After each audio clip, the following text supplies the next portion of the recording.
Entonces, buenos días otra vez a todos. Eh, ya para darle cierre, digamos, al tema del curso, hoy vamos a hablar del proceso de diseño de filtros IR, ¿cierto? Filtros cuya respuesta al impulso es de longitud infinita. La clase pasada vimos tres formas diferentes de diseñar filtros FIR, ¿cierto? Y comentaba yo pues que en el caso de los filtros FIR, las aplicaciones son todas digitales. Usted no puede montar un filtro FIR en análogo, ¿ya? Y de hecho eso es una ventaja grande porque como hemos hablado también a lo largo del semestre, el filtro FIR siempre, por definición, será estable. Y aparte de ser estable, si usted tiene cuidado en el proceso de diseño, lo puede hacer de fase lineal. De entrada les cuento pues que los filtros IR, que son los que vamos a ver hoy, está demostrado matemáticamente que no pueden tener fase lineal. Pueden tener una aproximación o puede ser lineal por tramos, pero no manejan fase lineal en el rango fundamental de frecuencias. Y ya por ahí entonces empieza a haber una diferencia grande, porque entonces estos filtros tendrán retardos que pueden variar dependiendo de la frecuencia a la que yo aplique la señal, ¿sí? Y ahí es donde les comentaba, por ejemplo, en un auditorio muy mal diseñado, está tocando la banda, ¿cierto? Cantando. Y claro, como los retardos son diferenciados, a usted le suena raro, le suena feo, porque le llegan como desfasados los diferentes instrumentos, las diferentes frecuencias y no tiene buena acústica el salón. Eso en física le llaman dispersión. Pues la dispersión sería un fenómeno muy común en filtros IR, en sistemas IR, sobre todo donde los cambios de fase son muy pronunciados. Bien, entonces la metodología que vamos a abordar es la clásica, digamos, y a este tema de filtros IR, en parte porque pues, se puede montar análogos, se le ha estudiado mucho, ¿no? Y hay una teoría muy bien fundamentada alrededor del proceso de diseño. De hecho, los dos primeros pasos son bastante antiguos, ¿sí? Ya el último paso no lo es tanto porque ya estamos pensando es en digital. Los tres pasos son básicamente diseñar un filtro análogo normalizado, paso bajo. Entonces mire que arrancamos diseñando análogo, o sea en el dominio S, ¿sí? En una segunda instancia, cuando usted ya lo tiene diseñado, habría que escoger la forma, ¿no? Hay formas Butterworth, Chebyshev, elíptica, Bessel y otras más. Entonces uno escoge la forma, diseña el filtro normalizado, paso bajo, análogo, y en un segundo paso lo que hace es, digámoslo así, desnormalizar, ¿sí? Denormalizar el filtro, en el sentido pues que no siempre uno quiere que la frecuencia de corte, de hecho no es una cosa muy común, que la frecuencia de corte sea un radián. Usted requerirá o estará interesado en frecuencias de corte distintas. Y también estará interesado, muy probablemente, en otras formas de respuesta en frecuencia, ¿no? No siempre va a ser un paso bajo, a veces es un paso alto, un paso banda o un rechazabanda. Entonces, en el segundo paso, siendo todavía el filtro análogo, se hace un proceso de desnormalización, en donde se cambia la frecuencia de corte y también se cambia, de hecho, no solo la frecuencia de corte, sino también si usted quiere o necesita el tipo de filtro, ¿no? Repito, de paso bajo cambia a paso alto, paso banda o rechaza banda según la necesidad.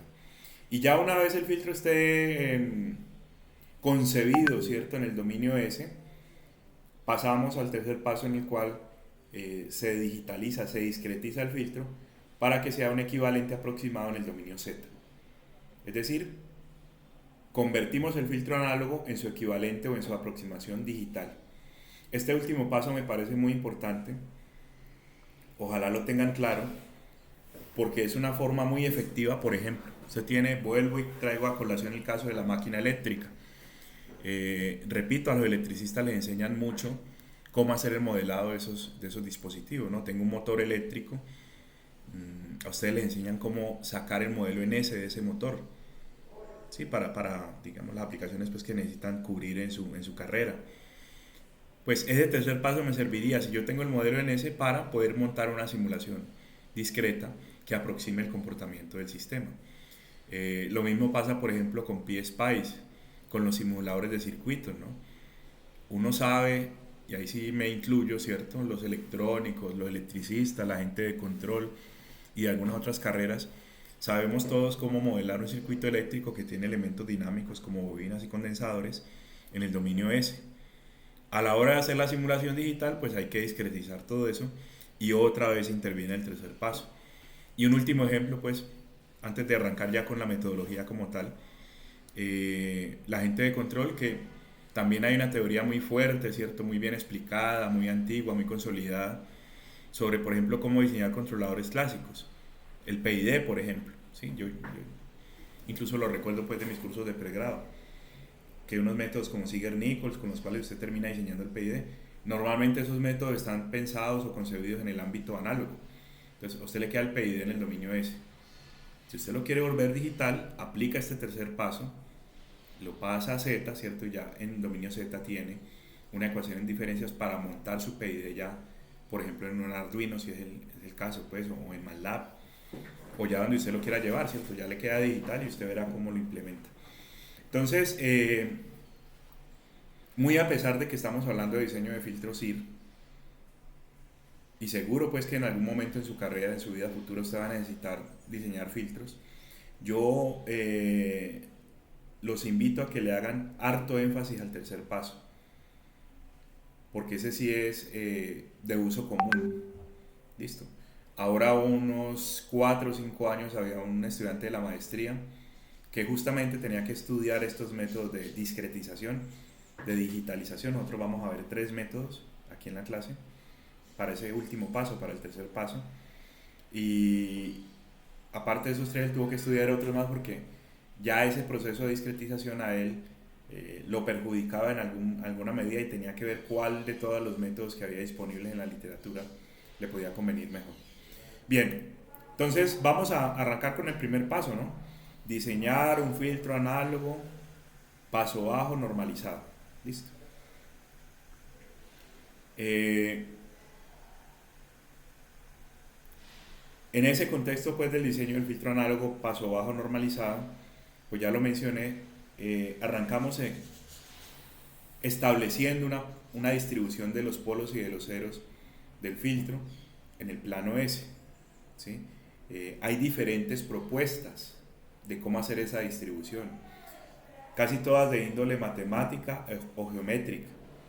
Y por ejemplo, el laboratorio, ustedes ya lo saben, en el caso del filtro Butterworth, que básicamente lo propuso un matemático, él propone distribuir esos polos del sistema en un semicírculo de radio 1. Y es de radio 1 porque la frecuencia de corte, como dice el segundo punto allí que están viendo, la frecuencia de corte es un radiano. Y si usted necesitara de pronto un filtro paso bajo a una frecuencia de corte distinta, pues lo que tendría que hacer es cambiar el radio de ese círculo. Entonces ha habido diferentes sugerencias, ¿cierto?, de autores en cómo hacer la distribución de los polos y de los ceros para estos filtros, ¿sí? El primer caso, o la primera forma, vamos a hablar de formas en este caso, es la forma Butterworth, que es la más común, de hecho. La forma Butterworth tiene un comportamiento monotónico. Nosotros veíamos la clase pasada pues que hay posibilidad de que el filtro tenga rizado en la banda de paso o que tenga rizado en la banda de rechazo. Pues básicamente, para resumir la cosa, el Butterworth no tiene rizado en ninguna parte, es monotónico, es suave, ¿sí? Lo otro que es característico del Butterworth y que permite compararlo contra otras formas de filtro es la pendiente, ¿cierto? Cuando usted hace un gráfico en escala logarítmica, tanto para la frecuencia como para la magnitud del filtro, la ganancia del filtro, si ambas escalas son logarítmicas, se respeta o se cumple esta ecuación que tenemos aquí. La pendiente en la banda de transición, o sea, cuando ya el filtro viene cayendo, voy a hacer un dibujito acá. ¿Sí? Vamos a suponer que esto es frecuencia, que esta es la ganancia o la magnitud del filtro. Entonces, la pendiente que uno estaría midiendo en esta banda de transición es función del orden del filtro, tal como pueden ver aquí. Entonces tendríamos una pendiente, dependiendo pues del tipo de filtro, de más o menos 20 decibeles por n por década. Es decir, si la frecuencia avanza una década, por ejemplo paso de 1000 Hz a 10.000 Hz, la ganancia del filtro tendría que caer 20 decibeles por n. ¿Sí? Eso es una cosa característica de estos filtros Butterworth. Se puede predecir o establecer con qué velocidad cae la ganancia del filtro dependiendo del orden. Y finalmente, pues, para la forma Butterworth, si uno va a diseñar un filtro paso bajos, solo va a tener polos. Este tipo de filtro no tiene ceros, ¿sí? Solo tiene polos. Entonces, esa es una de las formas, ¿cierto? No es la única. Aquí vemos un poquito el tema del orden y de la pendiente. Observe que este eje de ganancia está en decibeles, o sea, es un eje logarítmico. Observe que la frecuencia está en décadas. De punto 0,1 cambiamos a punto 1, de punto 1 a 1, de 1 a 10 y de 10 a 100. Entonces también estamos en una escala logarítmica. Y observe cómo, y estas son formas reales superpuestas de la ganancia del filtro en función de la frecuencia, observe cómo la ganancia en la banda de transición, ya luego de la frecuencia de corte, tiende a una línea recta. ¿Sí? Y observe también cómo, en función del orden del filtro, vamos teniendo un comportamiento cada vez más cercano al ideal, porque la pendiente tiende a volverse más vertical. ¿Cierto? En la medida en que usted maneje un orden cada vez mayor, va a tener mayores pendientes en esta banda y por lo tanto el filtro va a ser más selectivo. Va a ser un filtro más aproximado al comportamiento ideal. ¿Sí? Y si ya usted quiere predecir, digamos, el valor de esta pendiente, pues ya lo habíamos dicho, 20 decibeles por n por década, ¿cierto? Yo me muevo una década en este eje, la ganancia cae 20 decibeles n, donde n es el orden del filtro. Esa es una característica pues común de estos filtros Butterworth. Entonces, Butterworth, les había comentado, es un matemático. No recuerdo en el contexto en que él hizo el estudio, esto no era para diseño de filtros, pero finalmente se terminó usando también para eso, como muchos otros desarrollos matemáticos que hay en la ingeniería, pues pasó así, ¿cierto? De todas formas, la definición se llama analítica, ¿cierto? Porque es de todas formas es una definición matemática, completamente analítica. Ahorita vamos a hablar de una definición en términos de un algoritmo para sacar también el filtro, pero en primera instancia se hizo de esta forma analítica. Y lo que se dijo pues con respecto a la forma Butterworth era esto, que la función de transferencia que estoy buscando, ¿cierto? Yo estoy buscando el HDS, pero no se define en términos de HDS, sino de HDS al cuadrado. Entonces, que la función de transferencia al cuadrado es 1 sobre 1 más 1 sobre 1 más S a la 2n. ¿Sí? La función de transferencia al cuadrado tiene, obviamente, el doble de polos de los que yo ando buscando. ¿Sí? Donde n es el orden del filtro.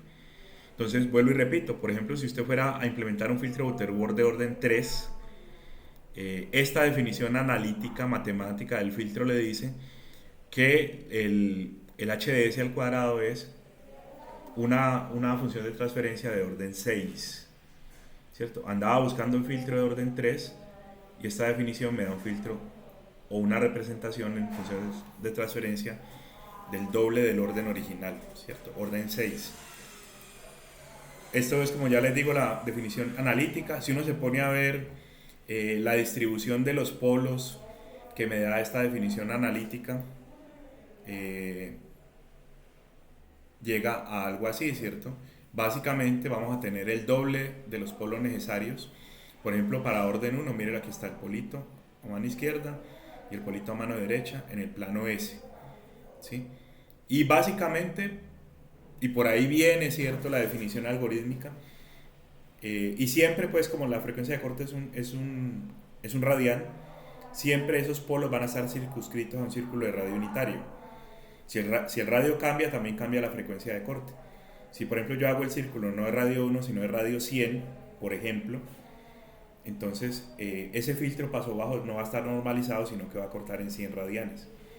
El radio de este círculo me define cuál es la frecuencia de corte del filtro Butterworth. Vuelvo y hago énfasis que estamos hablando del plano S. Esto que está aquí es el plano S. Esto es un filtro análogo por ahora porque estamos en el primer paso. Al final lo discretizamos y lo volvemos digital. Pero esto es S, o sea, análogo. Listo. Entonces, viendo este circulito de radio 1 en el plano S, viendo que son dos polos, por ejemplo, si uno aumenta la cantidad de polos que necesita, por ejemplo, para n igual a 2, esa definición analítica que les estaba mencionando, pues duplica, ¿no? Entonces no son dos polos, sino que son 4. dos aquí a la izquierda, dos aquí a la derecha, como pueden ver. Y ya por ahí uno va como anticipando qué puede hacer el algoritmo para no tener que, por ejemplo, generar el doble de los polos. A mí no me interesan de estos cuatro, dos los voy a descartar, porque yo ando buscando desde el principio un filtro de orden 2. Incluso me imagino que ustedes, sobre todo la gente de control que ha estudiado temas de estabilidad, saben cuáles son los dos polos que vamos a descartar aquí. No sé si alguien lo puede decir o me va a ayudar allí. Tengo cuatro polos, pero yo ando buscando un filtro de orden 2. ¿Cuáles son los dos polos que descarto?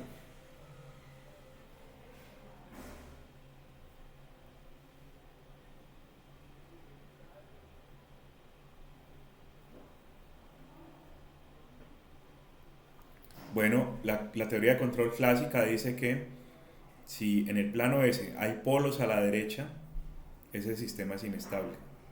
¿Sí? Entonces ya anticipando uno dice, ah, pues de estos cuatro voy a quitar este par. ¿Sí? Y de ahí de alguna manera le sacamos la raíz a esa expresión que teníamos en la definición analítica pasada. Me voy a volver aquí, ¿cierto? Le sacamos la raíz a este h de s al cuadrado y nos queda h de s.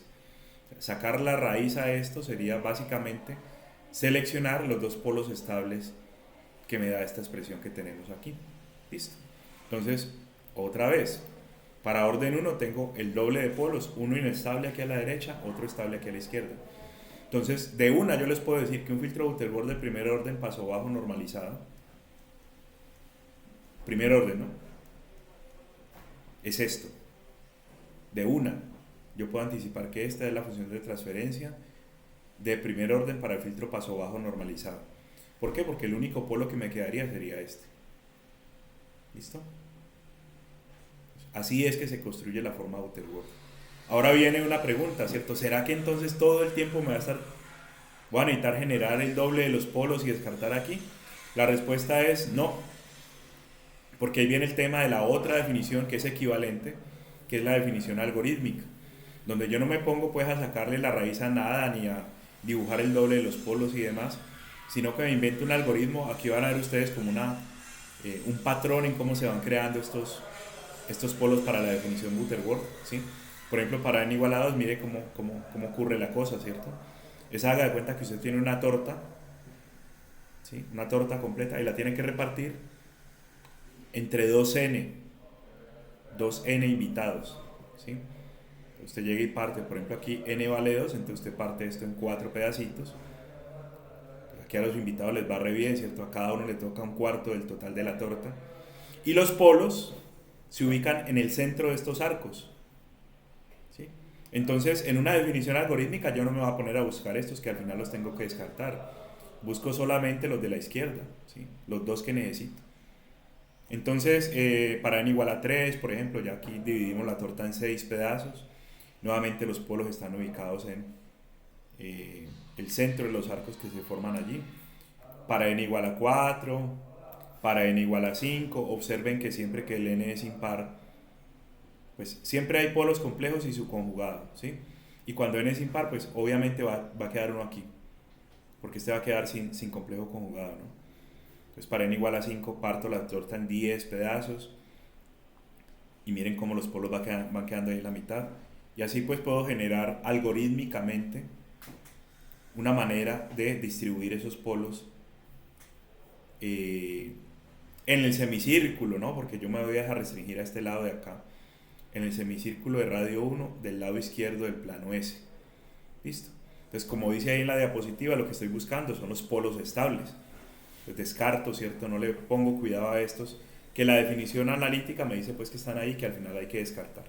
Entonces, desde entrada en la definición algorítmica de cómo diseñar un filtro Butterworth, yo lo que arranco es encontrando los polos que me interesan, o sea, los de acá de la izquierda. Entonces, para la distribución algorítmica de esos polos, pues convendría entonces yo sé que el radio es 1, porque estamos diseñando un filtro normalizado, entonces la frecuencia de corte es 1. Por ahora va a ser así. Entonces, si tengo el radio, lo único que me falta es saber a qué inclinación van apareciendo estos politos de acá, ¿sí? En qué ángulo los voy ubicando. Entonces, en la definición algorítmica tenemos un teta sub k que corresponde justamente al ángulo, ¿no? Pi medios, y esto otro pues que se le suma para garantizar que ese polo siempre esté ubicado en el semiplano izquierdo, ¿sí?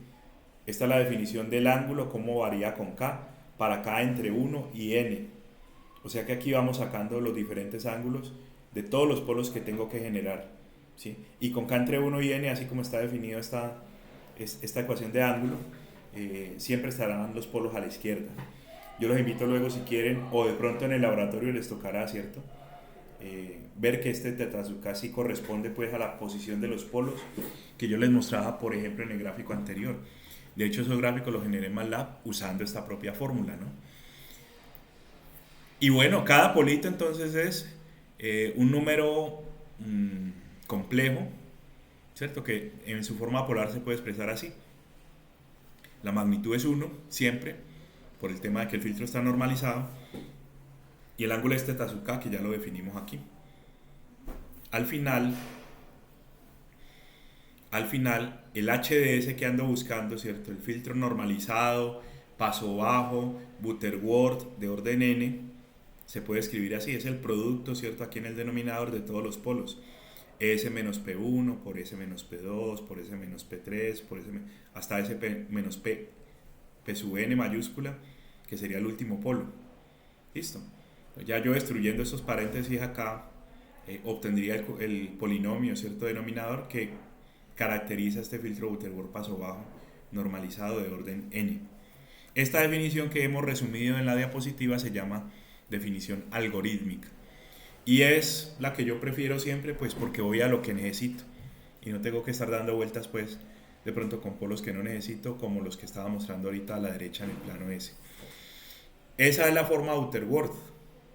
¿Sí? Si usted quiere escoger una forma Butterworth, básicamente, aquí está el algoritmo. ¿Sí? Esto es lo que habría que implementar en el laboratorio, por lo menos para la primera parte, donde usted necesita diseñar el filtro normalizado. ¿Sí? Esto es lo que hay que hacer.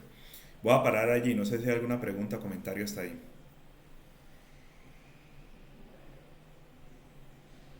Bien. Aquí hay un código, de alguna manera pues ya está medio resumido lo que toca hacer en el laboratorio. De pronto el segundo paso es lo que habría que complementar aquí. Y aquí les muestro, ¿cierto?, cómo se va viendo la respuesta a Butterworth. La frecuencia de corte aquí es 1. ¿Listo? Lo que pasa es que deben tener cuidado pues porque acá está en términos de... de omega. Entonces la frecuencia de corte es 1, o sea, 10 a la 0. Siempre la frecuencia de corte va a ser 1 en este caso. Y cuando el filtro es de primer orden, entonces esta es la respuesta. Observe que este eje de acá no está en términos logarítmicos, entonces no van a ver el comportamiento dependiente que estaba mencionando ahorita. Habría que poner esto en decibeles, por ejemplo, para que se viera esto como una sola pendiente acá. Pero así podemos comparar de pronto orden 1 con orden 2, con orden 3, con orden 4, y van viendo ustedes cómo el filtro se va haciendo más selectivo, lo que hablábamos ahorita, ¿no? El filtro se va volviendo más parecido al ideal. Y ahí usted entonces tendrá que definir qué orden le conviene para la aplicación.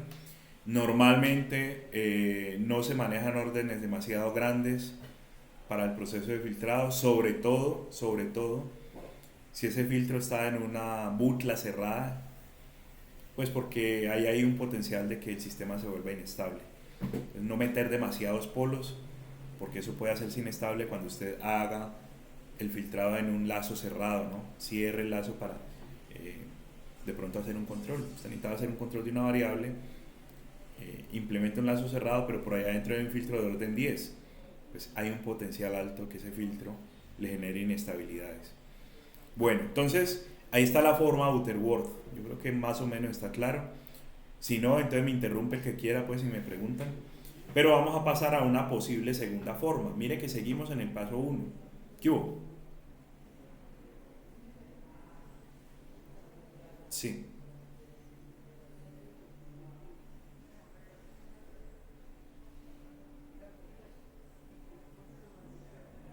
Complejos. Porque, venga, pasemos aquí aquí.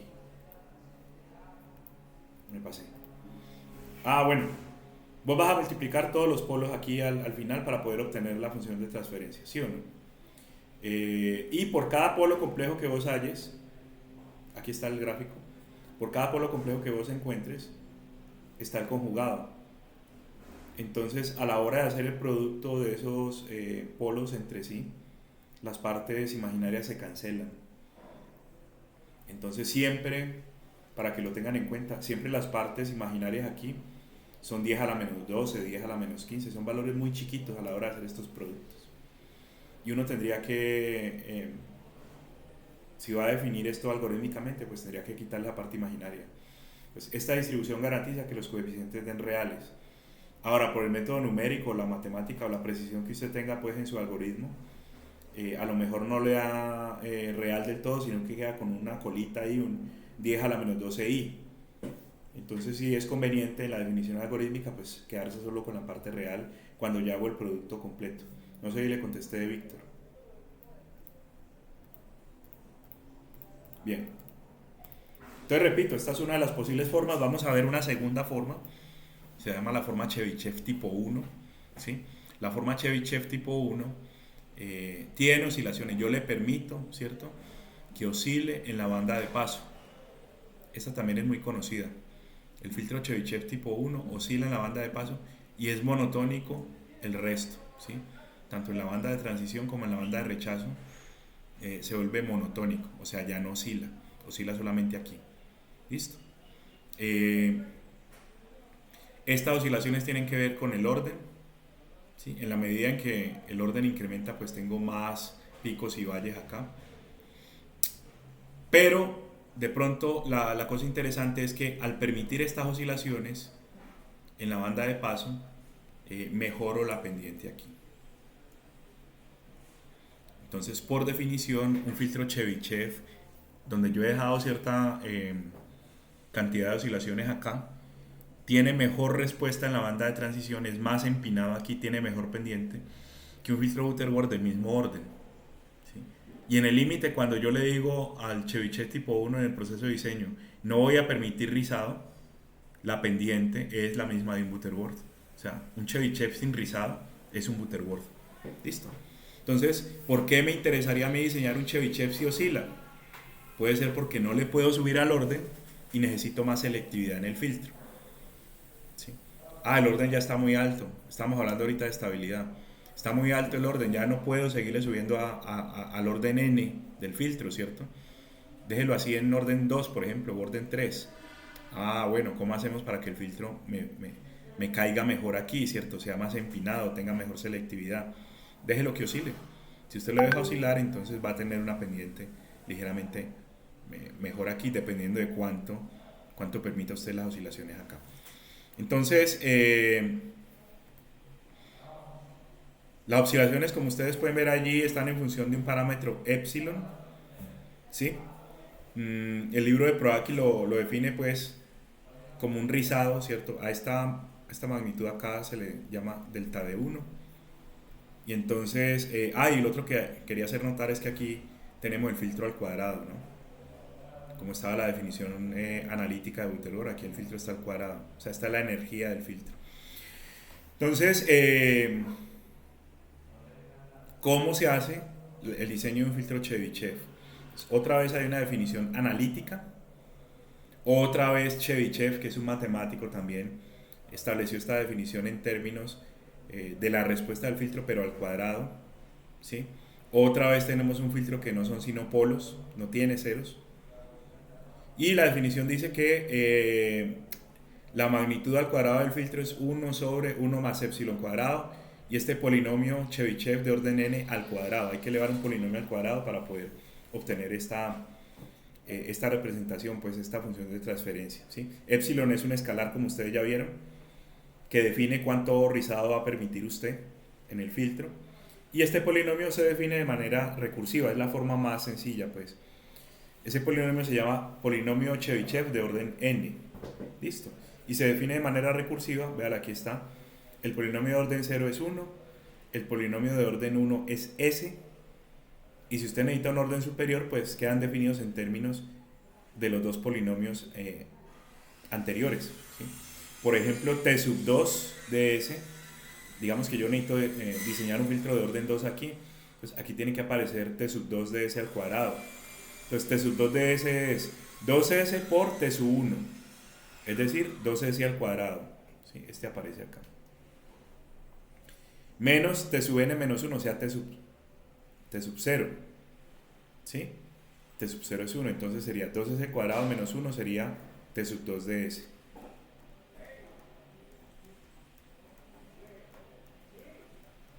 Se define de manera recursiva. Si usted necesita T sub 3 ds, le queda en términos de T sub 2 ds y de T sub 1 ds. Y así lo va generando recursivamente hasta el orden que le esté requiriendo su proceso de diseño. Listo. Nuevamente, Chebyshev hace una propuesta en términos geométricos de cómo distribuir estos polos. Ya no va a ser un círculo, sino una elipse. Y justamente porque es una elipse, tenemos rizado. ¿Sí? El rizado es consecuencia de que aquí Chebyshev hace una distribución de polos en una elipse. Listo. Esta es la definición otra vez analítica. Vamos a pasar directamente a la algorítmica, donde el épsilon se saca del rizado, ¿cierto? Yo este rizado es el parámetro que les marcaba en una diapositiva anterior. Venga, aquí. ¿Sí? ¿Cuánto mide este rizado? Delta 1. Entonces, a partir de delta 1 genero el valor de épsilon. Como dice allí, delta 1 corresponde al rizado en la banda de paso. Con ese épsilon genero un beta y con ese beta genero dos radios, el radio mayor y el radio menor. ¿Sí? Todos estos son escalares. Entonces el radio mayor es el radio vertical de la elipse, donde voy a distribuir los polos. El radio menor obviamente sería el horizontal, ¿sí? Y se calcula en términos de beta. El radio mayor sería beta al cuadrado más 1 sobre 2 beta y el radio menor sería beta al cuadrado menos 1 sobre 2 beta. Como beta siempre es mayor que 1, estos valores dan positivo siempre, ¿sí? Pero este da más grande. Y entonces lo que dice Chebyshev es que vamos a distribuir, como ya les había dicho, los polos sobre una elipse. En la definición algorítmica, que aquí ya para Chebyshev sería esta diapositiva y esta otra, ¿sí? Atrás está cómo son los radios de la elipse, aquí están los ángulos en los cuales voy a poner los polos en dicha elipse, ¿sí? Si ustedes se fijan, esta es la misma distribución de ángulos que para el círculo, o sea, para el caso de Butterworth. Listo. Pero en este caso, repito, Chebyshev dice, son los mismos ángulos, pero ya sobre van a estar distribuidos sobre una elipse. Y entonces, finalmente, mire, tenemos para este ángulo, tenemos el radio menor para la coordenada X o sigma, pues en el caso del plano S, y el radio mayor para la coordenada Y u omega, ¿cierto? Entonces, como ya les he dicho varias veces, esta ecuación corresponde a la de una elipse. Y al final, entonces, usted tiene un montón de polos otra vez complejos conjugados, porque el ángulo lo garantiza, un montón de polos complejos conjugados entre sí, ¿sí? Por parejas, y usted lo que hace es multiplicar destruye los paréntesis aquí, multiplica S menos P1 por S menos P2 y así, y destruye los paréntesis y le queda la función de transferencia del filtro Chebyshev tipo 1 que está buscando. Listo. Ve, yo recordaba que aquí tenía los gráficos de la elipse. Ah, aquí están. Entonces, no parece, ¿cierto? Pero eso que está en azulito ahí es el círculo de radio unitario. Listo. Aquí he definido un rizado de 0.05, donde la ganancia es 1 del filtro. Entonces la ganancia oscila entre 0.95 y 1.05 en la banda de paso. El orden es 4, entonces van a aparecer 4 polos distintos.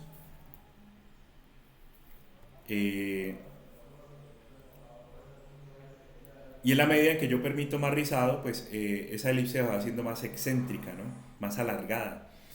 Aquí el radio menor está como alrededor de 1 y el radio mayor está en 1 y pico, como pueden ver. Este circulito que están viendo ustedes acá corresponde al radio mayor, este otro interno es al radio menor, el que está en azul es el círculo de radio unitario. Entonces ven para estas condiciones cómo se comporta pues ese par de radios. Y repito, en la medida en que yo permita más rizado, la diferencia entre ese par de radios se va marcando más, como pueden ver allí, por ejemplo, ¿sí? Ya los radios son bastante más distintos. Y en la medida, repito, en que usted permita más rizado, la elipse se va alargando más y más. Listo. Por ejemplo, en este caso, he permitido un rizado como del 20%, ¿no? En la banda de paso tendríamos ganancias entre punto 8, perdón, entre punto 9 y 1,1 para permitir este rizado. Y miren cómo el radio menor está como alrededor de punto 5 y el radio mayor está como en 1. Entonces la elipse es muy pronunciada. Aquí está la respuesta en frecuencia dependiendo de las condiciones que estábamos hablando ahorita. Entonces aquí el rizado es muy chiquito, entonces eso prácticamente no oscila, como pueden ver ustedes allí. Ahí tenemos un rizado de punto 1, un rizado de punto 15 y un rizado de punto 2. ¿Sí? Y no sé si lo notaron, miren la pendiente, ¿cierto? Aunque esto no está en eje logarítmico acá, sí miren cómo se va volviendo más selectivo el filtro, para las mismas condiciones, ¿no? Entonces va haciéndose más vertical. En la banda de transición, más vertical la transición del filtro, más selectivo el filtro, porque he permitido mayor rizado. ¿Listo? Hay una pregunta referente pues a este rizado, ¿qué daño me hace? ¿No? Yo no sé si a alguien de pronto se le ocurre. He permitido que la banda de paso tenga oscilaciones. ¿Eso qué consecuencias puede tener? No sé si alguien se anima a contestar.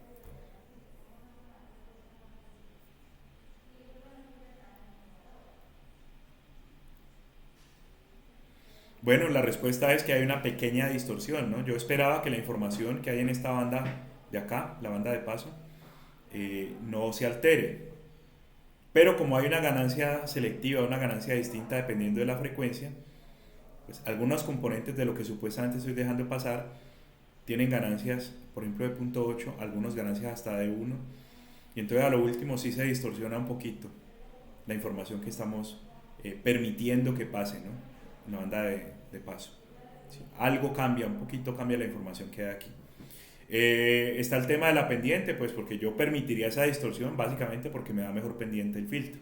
¿Sí? Y acá entonces voy a hacer una transición para que le echen ojo, pongan harto cuidado. Esto se va a transparentar un poquito y encima va a aparecer el Butterworth de orden 4 que habíamos diseñado en una diapositiva anterior. Y ahí se ve clarito, ¿no? El Butterworth va por acá, como pueden ver. Y el Chebyshev pues tiene una pendiente más pronunciada, ¿no? Es más selectivo el Chebyshev tipo 1 que el Butterworth. Por lo que hemos venido hablando, ¿no? Al permitir un rizado, el filtro cae más rápido aquí. Hay una segunda forma Chebyshev, ¿sí? Donde lo que hacemos es, uno puede pensar, no me conviene esa distorsión en la banda de paso, más vale permito rizado en la banda de rechazo. Entonces este filtro es monotónico en su banda de paso, no tiene oscilaciones, pero sí tiene unos rizaditos, unos lobulitos en la banda de rechazo. Este filtro sí tiene polos y ceros, o sea, tiene tanto polos como ceros. Y todos los ceros de este filtro están localizados en el eje imaginario para el plano S. Entonces, básicamente tendríamos este comportamiento. Aquí sí se ha puesto en decibeles la ganancia, pero no se ha puesto en escala logarítmica la frecuencia. Esta es una frecuencia normalizada, es un filtro digital. Entonces va de 0 a 1 la frecuencia. Entonces observen, ¿no? Él es planito, monotónico, como les estaba comentando, en su banda de paso. Y ya en la banda de rechazo, pues tiene estas oscilacioncitas que están viendo ustedes aquí. La forma analítica, la definición analítica del filtro Chebyshev tipo 2 es esta. Otra vez se define al cuadrado. Listo. Entonces, la ganancia del filtro, la función de transferencia del filtro al cuadrado es 1 sobre 1 más el inverso de lo que era el Chebyshev tipo 1, porque aquí estaba epsilon cuadrado y el polinomio de orden n al cuadrado, ¿sí? Aquí es el inverso de ese polinomio. Y claro, cuando se calcula el inverso a esto, le aparecen unos ceros aquí encima. ¿Listo? Entonces, la única diferencia entre el Chebyshev tipo 1 y tipo 2 es que en el 2 se hace este inverso aquí. Invertimos este pedacito de la expresión, este término, y ya me queda Chebyshev tipo 2. Nuevamente, ¿qué va a pasar? Usted va a tener una distribución de polos con esta forma analítica y se queda con la mitad izquierda de esa distribución.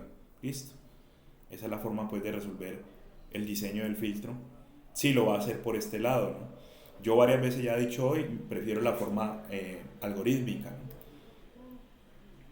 la definición algorítmica, donde volvemos a arrancar otra vez, ¿cierto?, de los ángulos, de esa tortica, esa distribución de ángulos que les estaba comentando desde el principio para el filtro Butterworth también aplica aquí, ¿sí?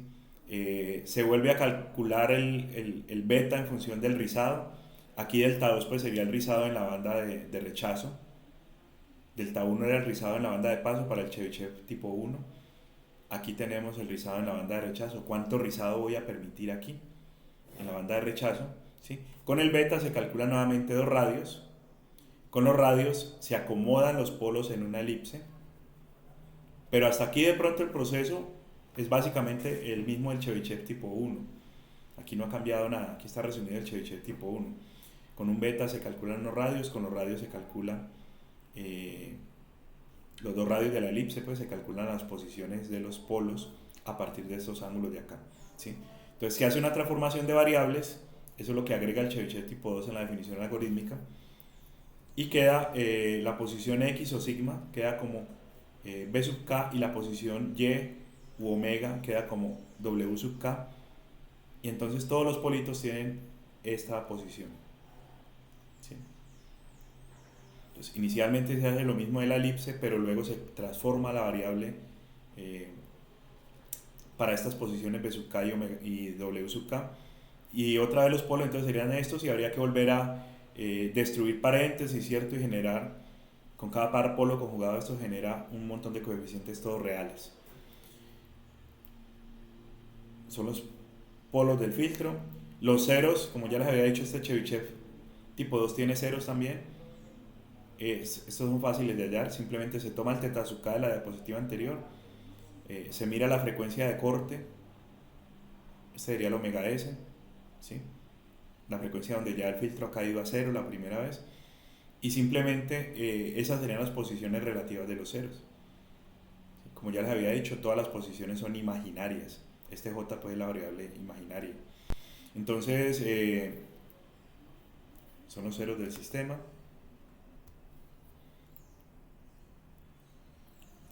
Y de pronto, para recalcar, el omega sub S no es la frecuencia de corte, es un poquito después, porque es la primera cruce por cero que hace la ganancia del filtro. Entonces, si la frecuencia de corte está por acá en un radian, yo el omega sub S lo puedo poner en 1,1 o así, y a eso corresponde, no sé si alcanzan a ver, este cruce por cero en ambos casos para el filtro. Listo. Entonces, esta es la forma algorítmica del Chebyshev tipo 2. Básicamente, esto, a ver,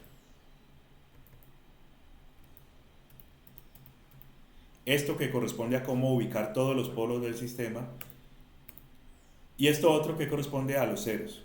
Listo. Una notica con respecto a los ceros. Cuando n es impar, de hecho ya lo comenté temprano, hay un teta sub K que da pi. ¿Se acuerdan? Yo les había dicho, cuando n es impar siempre me queda un polito solo aquí a la izquierda, ¿sí? Un polo real. Hay un teta sub K que da pi.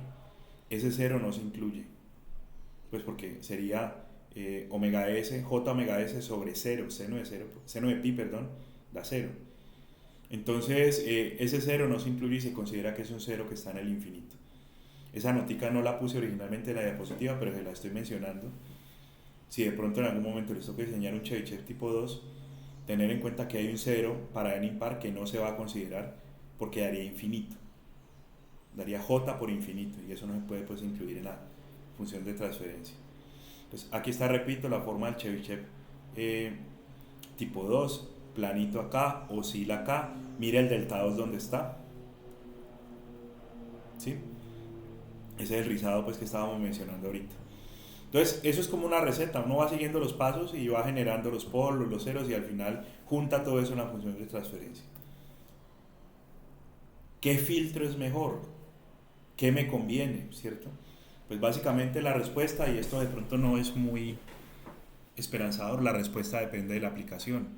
Si yo puedo permitir cierta distorsión o que el filtro oscile en la banda de rechazo, a lo mejor me conviene un Chebyshev, ¿sí? De todas formas, aquí hay una comparación para filtros de orden 2, si no recuerdo mal. Esto es generado en MATLAB.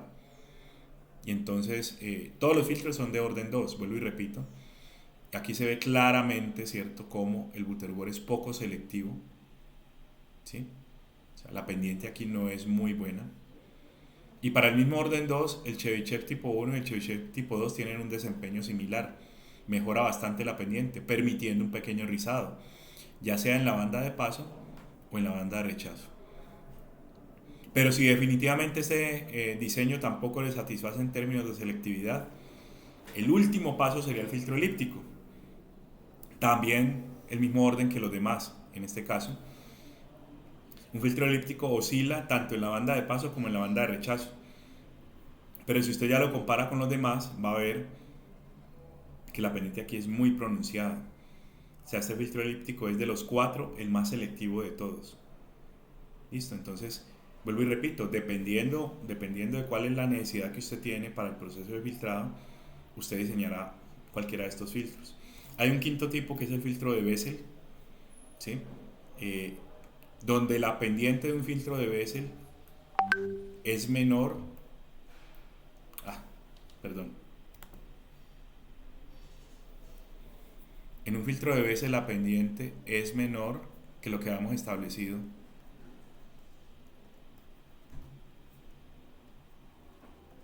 para el caso de Butterworth. O sea, en términos de selectividad, es más malo que todos los anteriores, ¿sí? Es poco selectivo, es más lento, digamos, la caída es menos pronunciada, incluso que un Butterworth. Una pregunta válida sería, ¿y entonces para qué montar un filtro Bessel? Para eso más bien monto el Butterworth, ¿cierto? El filtro Bessel también es monotónico, no lo había mencionado, o sea, no oscila. No oscila, pero tiene pendientes menores, o sea, no es tan selectivo tampoco. Pues, la respuesta a esta pregunta de qué pasa con el filtro Bessel es que el filtro Bessel tiene un retardo de grupo lo más constante posible, lo más aplanado posible. Es decir, la fase trata de ser lineal, ¿sí? Trata de ser lineal la fase y eso ya hemos hablado que es una ventaja. Entonces, si usted le agrega ese ingrediente de la fase al tema de la selectividad del filtro, pues se le complica el problema porque ya también habría que pintarle fase a todo esto. Y les cuento, las fases más drásticas, las que oscilan más, las que tienen pendientes más cambiantes, son justamente los filtros que oscilan. Entonces, ahí tenemos otro ingrediente más, ¿no? ¿Quiero fase lineal o quiero fases muy cambiantes? Y si permito fases muy cambiantes, ya sabemos que hay unos retardos de grupo diferentes, ¿cierto? Y eso puede llevar a fenómenos de dispersión. Entonces, más o menos es el panorama, pues, para escoger la forma del filtro, ¿no? La selectividad, si voy a permitir rizados, por ejemplo, el tema de la fase lineal o aproximadamente lineal, porque ya les dije desde que empezó la clase que la fase lineal no es posible en un proceso de diseño IR, pero al menos el Bessel trata de ser medio lineal, ¿no? El retardo de grupo trata de ser constante, entonces puede ser la mejor opción si lo que ando buscando es fase lineal. Bien, vamos a pasar al segundo paso. Digamos que usted ya escogió la forma, por ejemplo dijo, no, va a montar un Chebyshev tipo 1, hace los pasos, encuentra los polos, ya tiene la función de transferencia del filtro. A esa función de transferencia en este segundo paso le vamos a llamar H sub NDS, es decir, el filtro normalizado. ¿Listo? Recuerden que desde el principio, el primer paso establecía, aparte de ser normalizado, que ese filtro es paso bajo. O sea, es un filtro paso bajo de orden n que está cortando en un radiano. Vamos a suponer, para este segundo paso es bastante sencillo, vamos a suponer que usted lo quiere paso bajo igual, pero cortando en una frecuencia de corte diferente. Entonces la desnormalización del filtro se hace de esta manera. A H sub NDS, que fue el filtro que obtuvo en el primer paso, la versión normalizada, se le hace reemplazo de S por S sobre omega C, donde omega C sería la frecuencia de corte nueva que usted requiere. Por ejemplo, 120 pi radianes, digamos, si lo que quiere es cortar en 60 Hz. Listo. Cuando usted hace este reemplazo aquí, inmediatamente le queda un filtro paso bajo de orden n y todas las características que usted haya escogido, pero ya le queda cortando en la frecuencia de corte que usted definió aquí. Listo. Si el caso es un paso alto, el reemplazo que se hace es al contrario. H sub NDS se evalúa en S igual a omega C sobre S.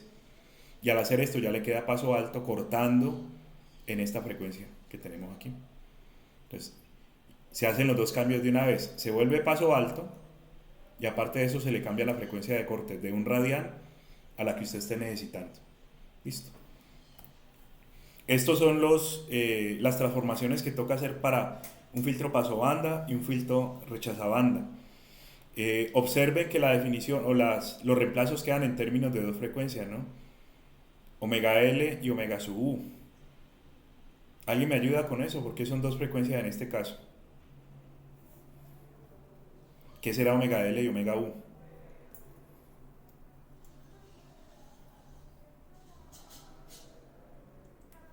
Eso es lo que dicen. Exactamente. Aquí quiero dejar pasar una banda. Entonces omega L y omega U serían, digamos que lo que quiero es que el filtro responda así. Omega L y omega U serían los límites de esa banda, ¿no? Y lo mismo para esta de acá. Pero en este caso lo que queremos es rechazar esa banda. Entonces omega L y omega U son los límites de la banda que quiero eliminar de la respuesta del filtro, ¿sí?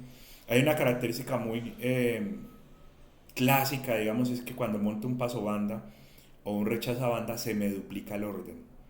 Y eso pasa pues repito, es muy común en este proceso de diseño. Miren que acá el reemplazo dice S igual y la expresión tiene un S cuadrado. Entonces que si usted el HDN normalizado lo tenía de orden 3, cuando lo convierte en pasabanda, por ejemplo, ya le queda de orden 6. Duplica el orden este reemplazo que estamos manejando aquí. También para que lo tengan en cuenta. O sea, me queda el doble del orden original. Eso fue el segundo paso. O sea, ya el filtro está con la forma que yo quiero, por ejemplo, Butterworth, el orden que yo quiero, la frecuencia que yo quiero, ¿sí? Y el tipo de filtro que yo necesite, por ejemplo, un paso alto. Ya lo tengo listo, está diseñado. Después de pasar estas dos primeras etapas del proceso, ya el filtro queda diseñadito, queda listo. Nos falta una última etapa que ya es lo que vamos a explicar a continuación, de cómo convertir ese filtro análogo, porque está en el dominio S, cómo convertirlo a digital.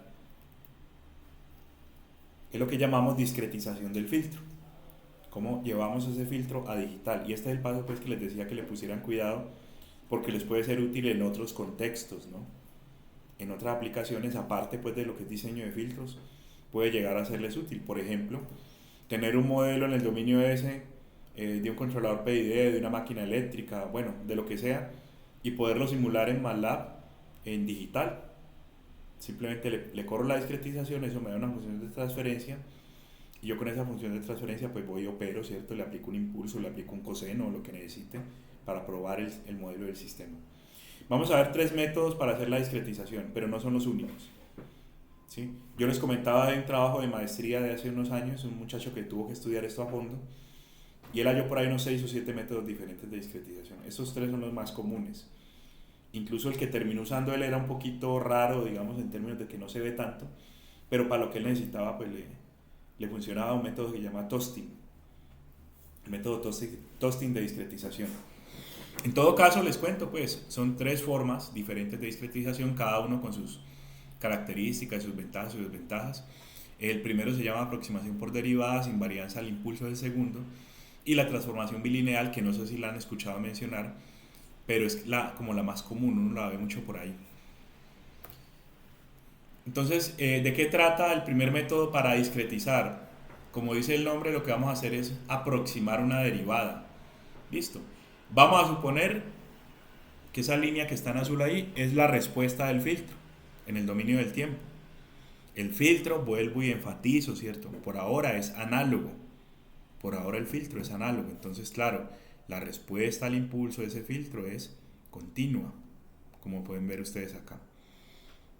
El método lo que dice es, vamos a aproximar en todo momento las derivadas de esa respuesta usando muestras.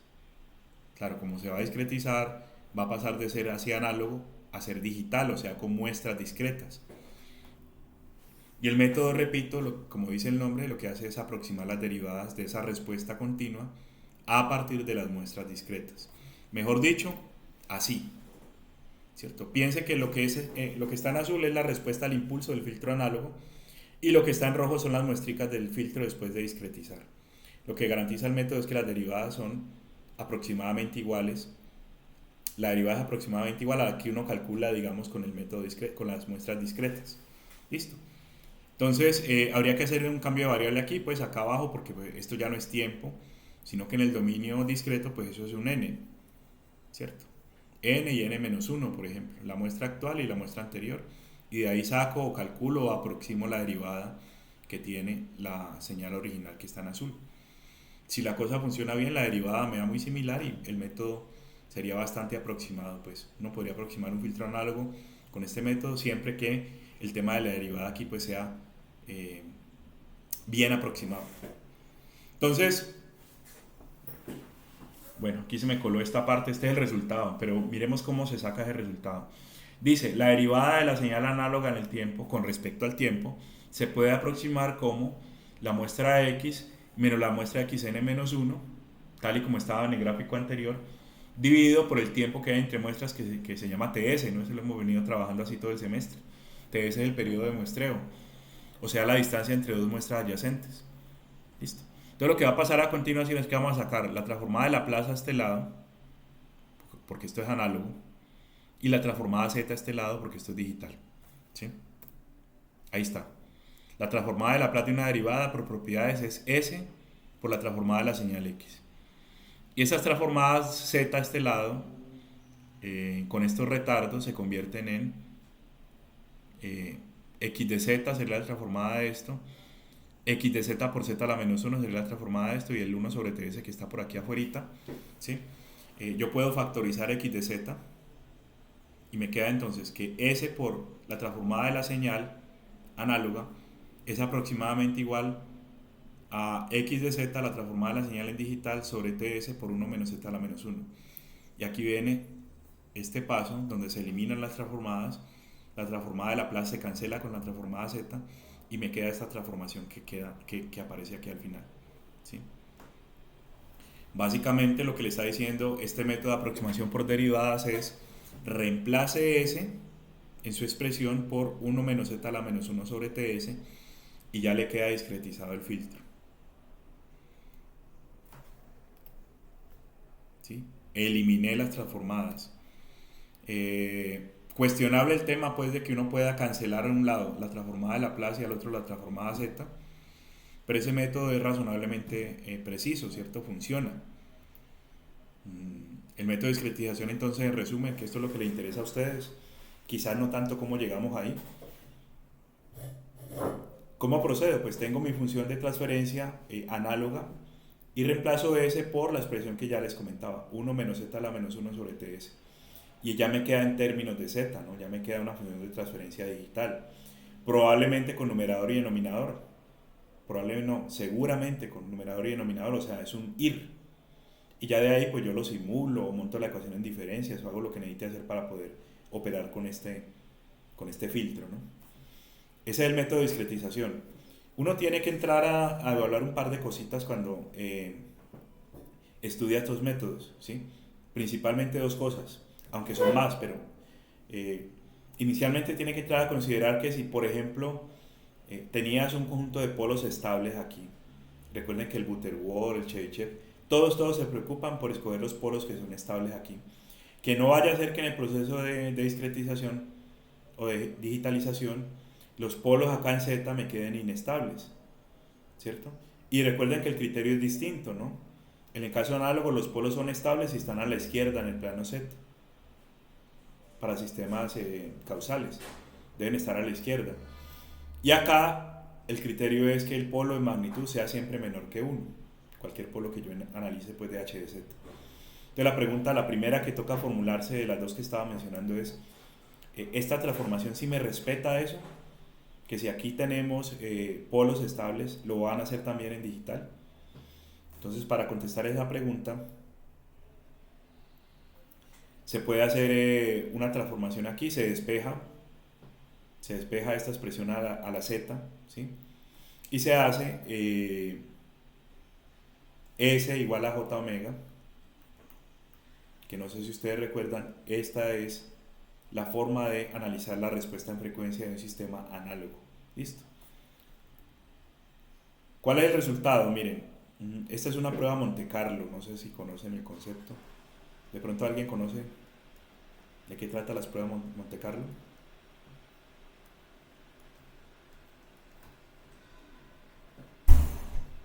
Usando esta expresioncita de acá, esta última, esta que está acá,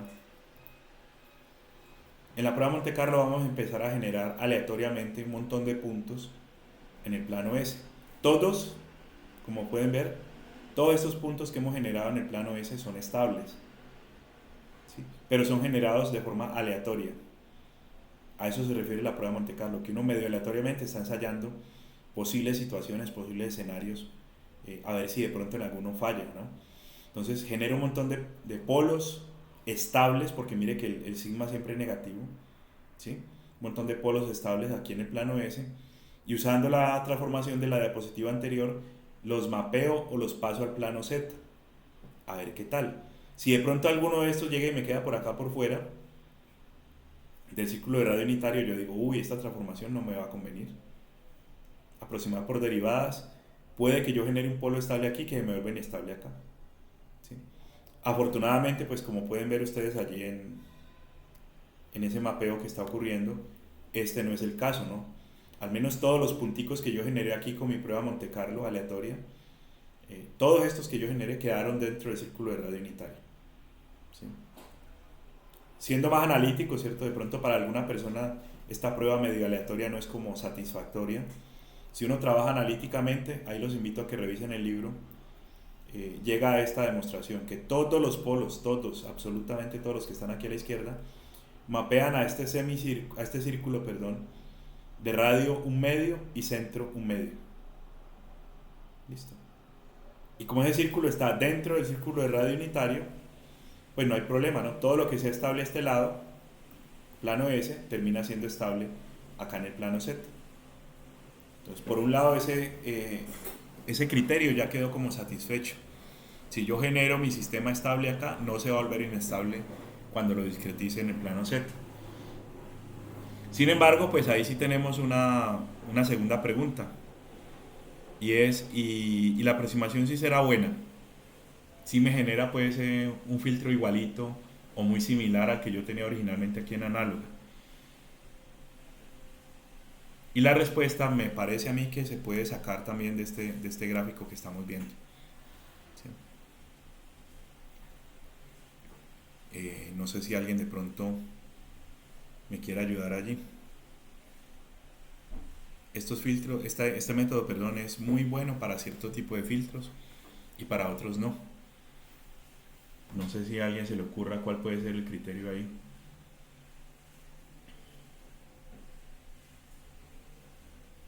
Bueno, tampoco tienen por qué saberlo, ¿cierto? Ya les había comentado yo que el criterio de estabilidad, este es el plano Z, ¿no? Este de acá de la izquierda es el plano Z. El criterio de estabilidad es que los polos no estén por fuera del círculo, ¿sí? ¿Eso qué quiere decir? Que yo puedo tener polos aquí a la izquierda, perdón, a la derecha y polos aquí a la izquierda. Incluso me acuerdo en alguna clase anterior que alguien estaba confundido y decía, ah, profe, pero si el polo está a la derecha el sistema es inestable. Y eso no es cierto en Z, ¿no? En Z el asunto es que no esté por fuera del círculo. Lo que sí les había comentado en algún momento es que los polos aquí a la derecha están relacionados con respuesta de tipo paso bajo. No sé si recuerdan. Cuando tengo polos aquí a la derecha es porque el filtro tiene forma paso bajo. Y los polos por acá a la izquierda tienen o están asociados con respuesta de tipo paso alto, o sea, tienen buena ganancia en alta frecuencia, ¿sí? ¿Qué conclusión sacamos de eso que les acabo de decir y el gráfico que hay pintado allí?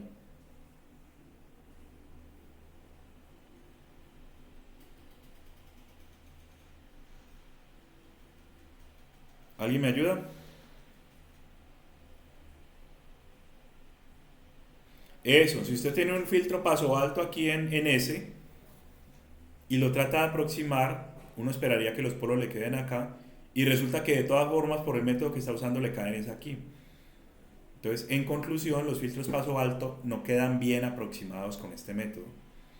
Los paso alto y los rechazabanda no quedan bien. O sea, todos los que tengan buena ganancia en alta frecuencia no le van a funcionar aquí porque todos los polos se los tiras para este pedacito del círculo. Y esto está asociado con pasos bajos, ¿sí? Tiene que ver mucho, me voy a devolver aquí, me permiten. Tiene que ver mucho con esto. Si la señal análoga original hace esto, alta frecuencia, ¿sí?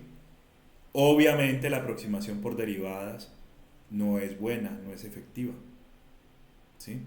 Entonces, esa es la razón por la cual los pasos altos, o sea, los que tienen dinámicas de alta frecuencia, no quedan bien aproximados con este método. Entonces, ahí ya tenemos un criterio, ¿no? De pronto si es un paso bajo o un pasabanda, pero que la bandita tenga bajas frecuencias, este método funciona súper bien. Pero si ya tenemos dinámicas de alta frecuencia, ya el método como que no es capaz. Tenemos un segundo método que se llama invarianza al impulso.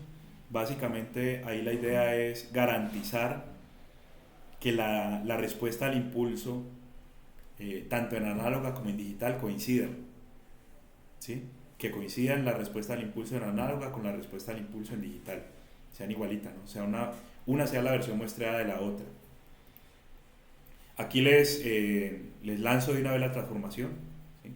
Este es un método de mapeo, entonces decimos, vean, para los polos y los ceros del sistema vamos a mapearlos a Z de esta manera. Pongo aquí en S la posición de un polo, por ejemplo, ¿sí? Yo ya sé, por ejemplo, que mi Butterworth tiene 3 politos distintos, entonces voy reemplazando aquí en S la posición de cada uno de esos polos, y esta transformación me da la posición en digital, en el plano Z, de los polos de la función de transferencia que ando buscando, ¿no? Ese es más o menos el método. Repito, es una transformación basada en mapeo.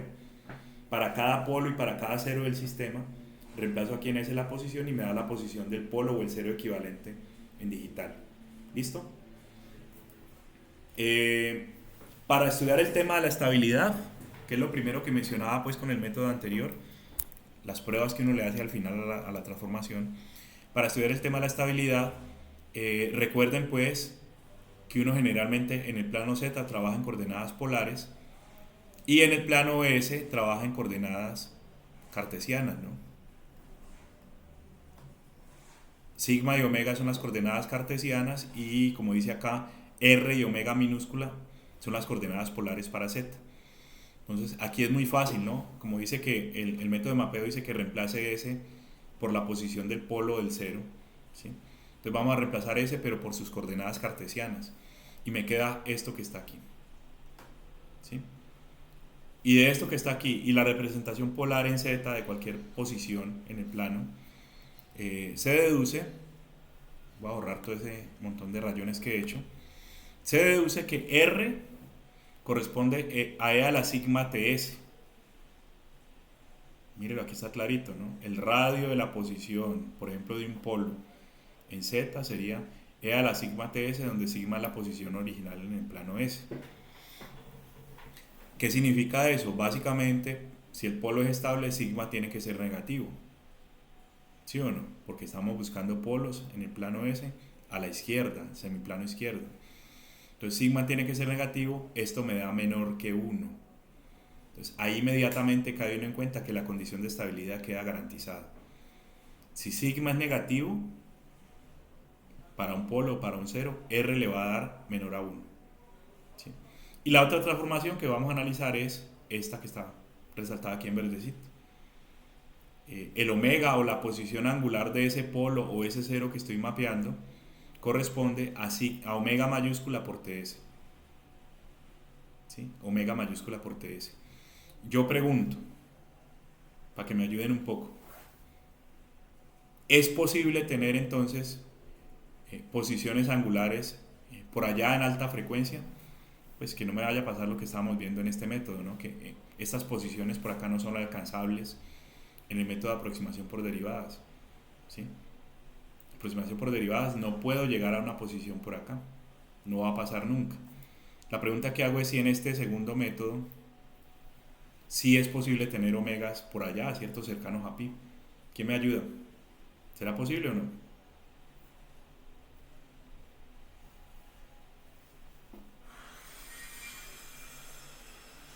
Cambio la pregunta. ¿Es posible aproximar paso altos con este método? Básicamente la misma pregunta en ambos casos, pues, pero formulada distinto.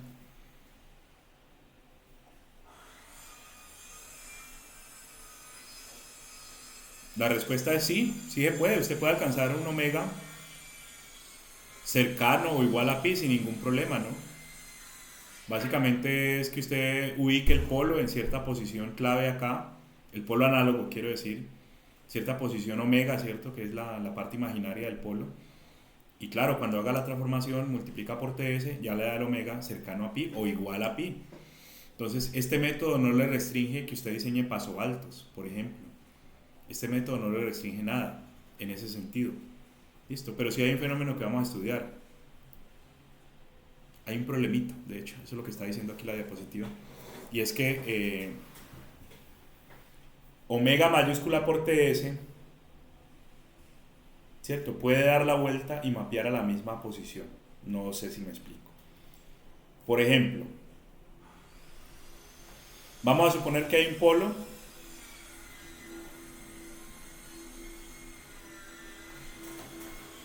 es un sistema de 4 polos de orden 4. ¿Listo? Un sistema de orden 4. Entonces, son polos complejos conjugados, como hemos discutido. Hubo una pregunta referente a eso. Entonces, dos mapean acá arriba, dos mapean acá abajo. O sea, dos están aquí, por acá en la parte negativa del eje imaginario y dos están por acá por encima. Entonces, vamos a suponer que el primer par de polos mapean a una posición omega de pi cuartos. ¿Sí? Ahora, el polo que está más arriba mapea a una posición, vamos a ponerle omega 1, y el otro pongámosle una posición omega 2 de 9 pi cuartos. ¿Cierto? Como es omega mayúscula por ts, y en el segundo caso el omega pues es más grande, estoy tan de malas, porque este es el problema, pues ahí yo me inventé el ejemplo para que nos dé así mal, estoy tan de malas que el segundo omega por ts da 9 pi cuartos. ¿Sí?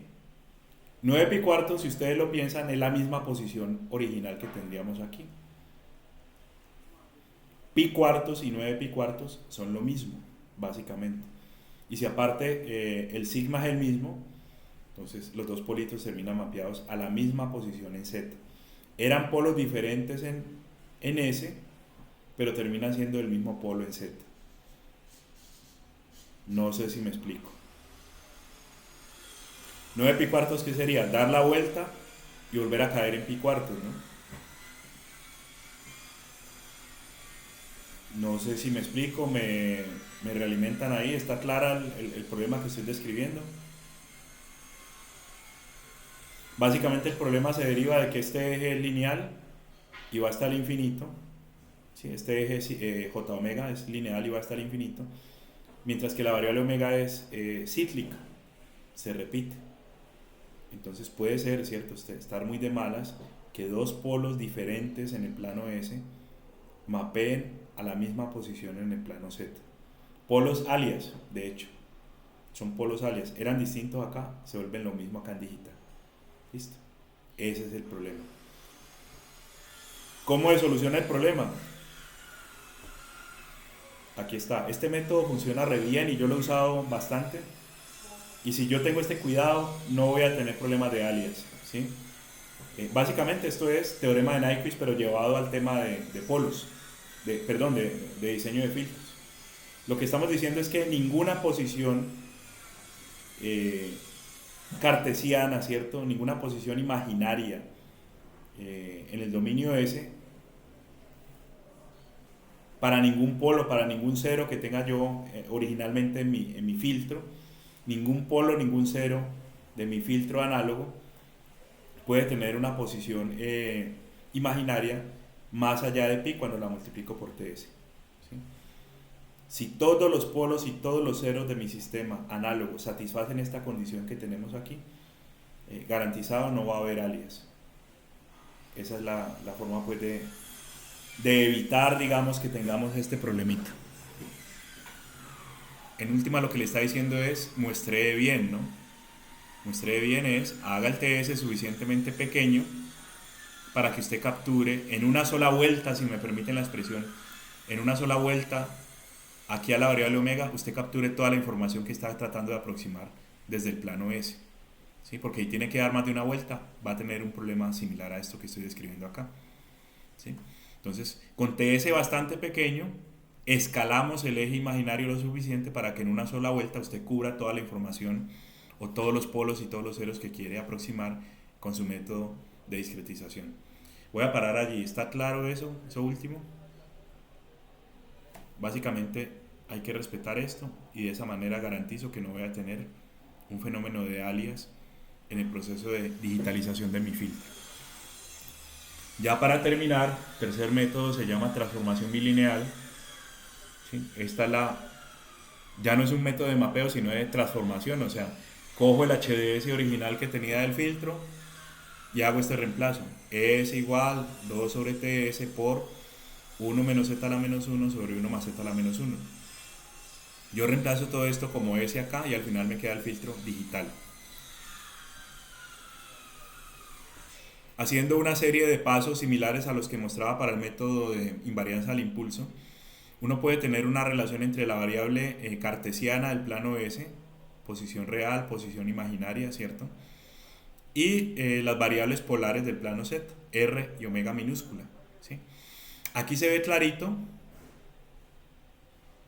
que cuando el sigma es negativo es porque el radio es menor que 1.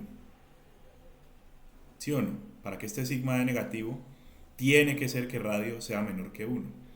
Este denominador es todo positivo. Aquí no tenemos problema. Entonces aquí es donde vamos a tener el problema. O revisar el signo, ¿no? El signo de sigma se define es por el valor del radio. Entonces, repito, el sigma sería negativo solamente cuando R es menor que 1. Esta primera expresión que tenemos aquí entonces, de alguna manera garantiza el tema de la estabilidad. Si el radio es menor que 1 es porque el sigma es negativo. Entonces, polos en HDS, polos estables o ceros a la izquierda en el plano S me llevan a polos estables o ceros dentro del círculo de radio unitario en el plano Z. Por ahí no tengo problemas. Y el tema de pronto álgido en cuanto a la transformación de frecuencia, cómo se relacionan el omega mayúscula, que es la frecuencia en análoga, con el omega minúscula, que es la frecuencia en digital, se puede hacer haciendo sigma igual a 0, como decía la diapositiva anterior, y al final, haciendo sigma igual a 0, tenemos esta expresión que aparece aquí. Omega minúscula corresponde a 2 tangente a la menos 1 de omega mayúscula TS medios. Pasé muy rápido, pero lo que dije fue esto, ¿no? Sigma igual a 0. No sé si recuerdan que hacer sigma igual a 0 corresponde a hacer un cálculo de respuesta en frecuencia del sistema, ¿no? Entonces ese es el truquito para analizar cómo se relacionan las variables omega, que es lineal y va hasta el infinito, omega mayúscula quiero decir, y omega minúscula, que es cíclica, y realmente yo quisiera que no se salga del rango entre menos pi y pi. ¿Listo? Eso queda garantizado de hecho con esta expresión. Aquí hay un gráfico que representa la relación entre omega minúscula, que sería este eje, y omega mayúscula por TS, que sería este eje de acá. Y observen cómo así el omega mayúscula esté variando linealmente desde menos infinito a infinito, ¿cierto? Así el omega esté variando todo lo que usted quiera. El omega minúscula con esta tangente a la menos 1 no se sale del rango entre menos pi y pi. Usted puede tener toda la variación que usted quiera en este eje, que nunca alcanza a dar más de una vuelta en cuanto a omega minúscula, ¿cierto? Nunca va a pisar alias, porque el rango de variación del omega minúscula está entre menos pi y pi. Listo. Ahí de pronto lo único es que si usted coge polos muy lejanos, ¿cierto? Muy cercanos al infinito, esa proyección en el eje imaginario, pues en este eje, le va a dar polos muy cerquita aquí, ¿sí? Prácticamente los mismos, pero no iguales, que era el problema que teníamos con la invarianza al impulso. Son bastante cercanos, pero no son lo mismo, o sea, son polos diferentes en la variable omega, aunque acá eran, pues respetando más bien que acá, también eran distintos entre sí. Voy a parar otra vez allí. ¿Hay preguntas hasta este punto?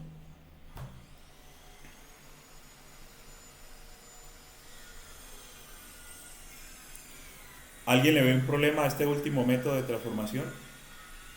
de discretización.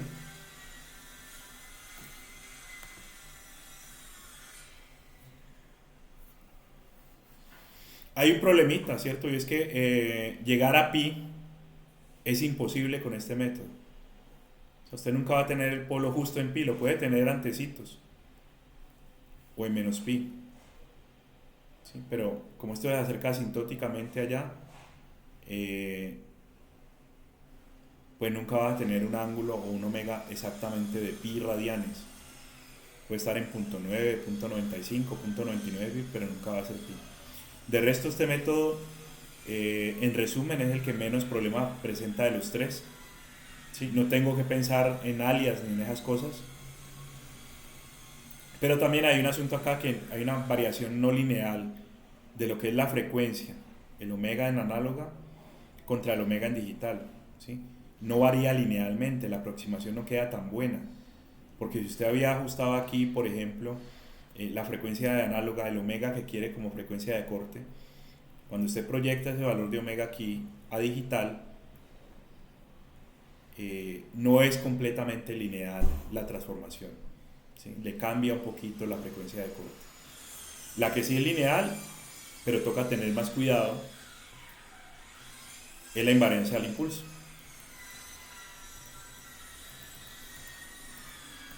Véala, aquí está. Ahí está. En invariancia del impulso, el omega es omega mayúscula por 3, y aquí sí hay una correspondencia lineal. Si usted me cambia de 1000 radianes a 2000 radianes en análoga, ¿sí? También está haciendo un cambio proporcional en digital para la frecuencia. ¿Ven? Hay una relación lineal entre frecuencia análoga y frecuencia digital. Eso acá, repito, y ese es el principal pero que yo le veo al método, eso acá no es del todo cierto. Quizás hay una región donde más o menos se da esa linealidad, pero para alta frecuencia ya la cosa no es como tan cierta, ¿no? Ya el avance que uno le provoca a la frecuencia análoga no se ve reflejado proporcionalmente en digital. De todas formas, le repito, la transformación bilineal es como lo que más se usa. Bien, ya para terminar por hoy, simplemente les quería mostrar, ¿no? Esto es un método donde el diseño de los filtros se puede plantear como un problema de optimización. Entonces, básicamente lo que están viendo ustedes allí es un gráfico de cómo evoluciona un error en función de las generaciones o las iteraciones que uno le hace un algoritmo de inteligencia artificial. En este caso, si no recuerdo mal, uno que se llama congelamiento simulado. No sé si alguien de pronto lo ha trabajado o lo ha escuchado nombrar. Un algoritmo de inteligencia artificial que, digamos, replica el comportamiento de los líquidos cuando se están volviendo sólidos, ¿no? En proceso de congelamiento. Porque es que cuando el agua está líquida, por ejemplo, las moléculas de agua están en un desorden impresionante, pero cuando usted ya mira la estructura del hielo, ve unas formas cristalinas allí muy organizadas. O sea, ahí hay una optimización que hace naturalmente el agua. Se optimiza y se acomoda para un estado de mínima energía. Entonces, eso lo estudiaron y crearon un algoritmo, pues, que replica, digamos, cómo se hace eso. Y ese algoritmo se puede usar para optimizar cualquier cosa. En este caso, el proceso de diseño de un filtro. Entonces, aquí sí me toca recurrir como al MATLAB para poderles mostrar. Yo tengo montado ahí un código.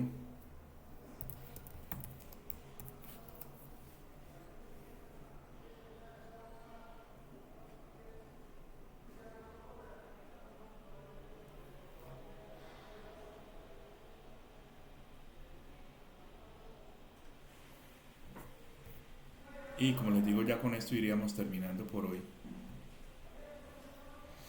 Entonces, este código está montado, de hecho esto es nuevo para mí, yo no había trabajado esta herramienta, se llama Optimization Tool de MATLAB. Uno escribe, es como un live script, ¿no? Va escribiendo código y lo va ensayando ahí y le van apareciendo los resultados en la medida en que vas corriendo las secciones del código.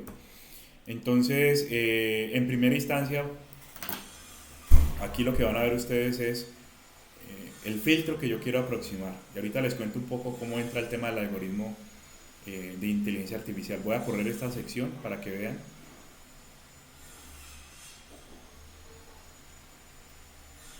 Entonces,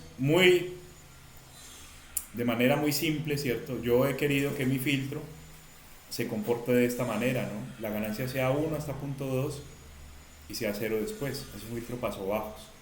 Listo. Ya corrimos a la sección. Esto que hemos creado aquí es como la referencia para que el algoritmo se esté comparando todo el tiempo a ver si está cerca o no está cerca. Si ya encontró el óptimo o todavía le falta. Listo. Básicamente la comparación se hace en términos de un error. Voy a brincarme un montón de código que hay por acá para pasar a esta parte, ¿sí? Que calcula lo que en algoritmos de optimización como los genéticos, como el Simulate Annealing y otros, se llama función de costo. La función de costo básicamente, les cuento, es una función que calcula lo que yo quisiera minimizar en mi problema. Entonces viene el HM, que es el H de referencia, ¿sí? Y si ustedes se fijan, bueno, aquí estoy sacándole el H a las soluciones que vaya encontrando el algoritmo, ¿sí? Y si ustedes se fijan, aquí lo que hay al final es la sumatoria de la resta de los H menos HM al cuadrado. Básicamente un error cuadrático. Entonces, el HM, vuelvo y repito, es el filtro cuadradito ideal que estaba mostrando aquí arriba. Este es HM, ¿sí? Y aquí en la resta, el H, que es este otro, es el filtro que va diseñando mi algoritmo inteligente. Entonces, una función de costo lo que hace es establecer qué valores es los que toca minimizar. Pues creo que todos coinciden conmigo que si H y HM tienen diferencias mínimas, es porque el filtro se va a parecer mucho al cuadradito que tenía originalmente arriba. Y a eso le estamos apostando. Casi que este es el único código que toca escribir. Yo hice otro ahí para poder ver al final los resultados, pero en uno de estos algoritmos, por lo menos en la herramienta que yo manejaba antes, que la quitaron de MATLAB, OptimTool se llamaba, esto era lo único que tocaba escribir. ¿Cómo es la función de costo? Véala, aquí está. Yo necesito que me compare el ideal con el que va generando el algoritmo. Y si esto da mínimo, pare. Si esto ya llega a un mínimo, pare por favor, que ya encontramos un filtro muy parecido al original. Listo. Entonces volvemos acá arriba. Otra vez, repito, yo corrí esta sección de código. ¿Qué pasó aquí? Corrí esta sección de código para generar una referencia contra la cual compararme. Y aquí ya viene la parte del algoritmo, ¿sí? En esta herramienta uno decide pues que si el problema es no lineal, si lo quiero resolver por mínimos cuadrados, si es un problema cuadrático, si es un problema que tiene transiciones bruscas, o sea, discontinuo. Y por acá, no sé si alcanzan a leer, está el tipo de algoritmo, y aquí hay un montón de posibles algoritmos, incluyendo el genético. Sino que yo para esta clase, ¿cierto? Rápidamente preparé uno basado en, dice allí, Simulate Annealing, ¿no? El congelamiento simulado que les estaba mencionando ahorita. Uno llega y configura aquí, ya tendría uno que entrar a leer la documentación, ¿cierto? De cómo se configura todo esto. Voy a correr esta sección de código. El algoritmo lo que va a hacer es empezar a generar una solución aleatoria y empieza a explorar, ¿cierto? Como hace naturalmente el proceso de congelado, empieza a explorar los estados de mínima energía hasta que llegue a un mínimo y ahí se queda. Entonces van a ver ustedes cómo va evolucionando, ¿cierto? El error. Ahí va el error. Va cayendo en la medida en que el algoritmo va explorando, ¿cierto? Va evolucionando. El error se va reduciendo. Arribita en el título está el mejor error que he encontrado hasta ahora, 0.053. Yo le di un montón de generaciones bastanticas, pues. Entonces él seguirá buscando, ¿cierto? De hecho arrancó en un error como de 0.6, no sé si alcanzan a ver acá arriba. Y en la medida en que él va evolucionando, ya lo voy a parar, voy a tenerlo allí a ver si... En la medida en que él va evolucionando, pues se va buscando el mínimo error, ¿cierto? La mínima energía, si quieren. Y de esa manera el algoritmo, no tengo tiempo pues como explicar cómo funciona por dentro, hace lo mismo que hace también un genético, un PEVIL, un algoritmo de enjambre de partículas y demás, hacen exactamente esto, ir minimizando en la medida en que transcurre el tiempo. Como pueden ver, de pronto pensaría uno, ¿cierto? Aquí ya aparentemente encontré un mínimo, se quedó ahí mucho tiempo. Puede que eso siga, pero por ahora parece que este es un mínimo razonablemente bueno. Vamos a ver, y para eso es el último pedacito de código, vamos a ver los resultados. Aquí está la solución, este es el filtro que encontró. ¿Sí? Es un filtro IR. Tres coeficientes son las A's y los otros tres son los B's. Listo. Y voy a correr este pedazo de código para que miremos a ver más o menos cómo se ve el espectro de esa solución que le encontró hasta ahora. Y hasta ahora, ¿cierto? De ese espectro cuadradito que estábamos mirando, el algoritmo ha encontrado esto, ¿sí? Todavía no es un filtro ideal, aunque para tercer orden pues ya más o menos se parece al paso bajo que yo quería diseñar originalmente. Ahí les dejo la inquietud. Este código se lo voy a compartir por si de pronto alguno le quiere cacharrear al asunto. Ahora unos años hubo una tesis de maestría en este sentido, ¿cierto? El estudiante de eléctrica era maestría en eléctrica. La tesis que él decía era, no voy a aprender o no voy a diseñar filtros de la manera convencional, sino que voy a poner un montón de algoritmos inteligentes a que diseñen los filtros. Un genético, por ejemplo, y demás. Esa fue la tesis que él presentó y le fue bastante bien. Bien, no sé si hay alguna pregunta. Ahí terminamos por hoy, de hecho. Y aquí... me queda el tema del tercer ensayo. Si alguien de pronto lo quiere presentar, recuerden que quedamos que el parcial va a ser dentro de 8 días. Y el tema sería, si alguien, repito, lo quiere desarrollar, ese texto que está ahí, que es de un periódico, la sección científica de un periódico español. El ahora mismo no existe en el universo. Entonces, como que usted exprese la opinión que tiene de ese texto. No sé si hay alguna pregunta más, comentarios.